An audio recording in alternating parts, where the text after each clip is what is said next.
क्या आपको पता है किसी भी समाज में जो आर्थिक क्रियाएं होती हैं वो वक्त वक्त पर विकसित करती रहती हैं। समाज में मनुष्य ने सबसे पहले हंटिंग और गैदरिंग शुरू किया। हंटिंग और गैदरिंग के बाद मनुष्य एनिमल हस्बेंड्री की तरफ बढ़ा। एनिमल हस्बेंड्री के बाद मनुष्य हॉर्टिकल्चर की तरफ बढ़ा, मतलब कि production of fruits and vegetable. Horticulture के बाद मनुष्य एग्रीकल्चर की तरफ बढ़ा, जहां पे उसने आर्टिफिशियल नहीं बल्कि नेचुरल सोर्सेस का यूज किया, जैसे रेन। उसके बाद मनुष्य इरिगेटेड एग्रीकल्चर की तरफ बढ़ा, जहां पे उसने आर्टिफिशियल सोर्सेस का यूज किया एग्रीकल्चर के लिए, जैसे कि कनाल्स, वेल्स, डैम्स।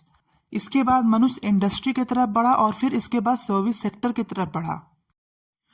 जब भी कोई एक नई आर्थिक क्रिया उभर कर सामने आती है तो उससे पिछली वाली आर्थिक क्रिया रिप्लेस नहीं होती है।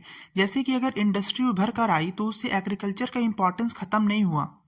तो हम कह सकते हैं किसी भी समाज में एक वक्त पर कई सारी आर्थिक क्रियाएं मौजूद होती हैं। किसी भी नए आर्थिक क्रिया के उभरने से पुराने वाले आर्थिक क्रिया का महत्व जो है वो कम नहीं होता। जैसे कि अगर हम इंडस्ट्री की बात करें तो इंडस्ट्री के उभरने से एग्रीकल्चर का इंपॉर्टेंस आज खत्म नहीं हुआ। एग्रीकल्चर आज भी उतना इंपॉर्टेंट है जितना पहले था। लेकिन जब भी एक आर्थिक क्रिया उभर कर सामने आती है तो उससे पुरानी वाली आर्थिक क्रिया का जो योगदान हमारे जीडीपी में है वो कम हो जाता है।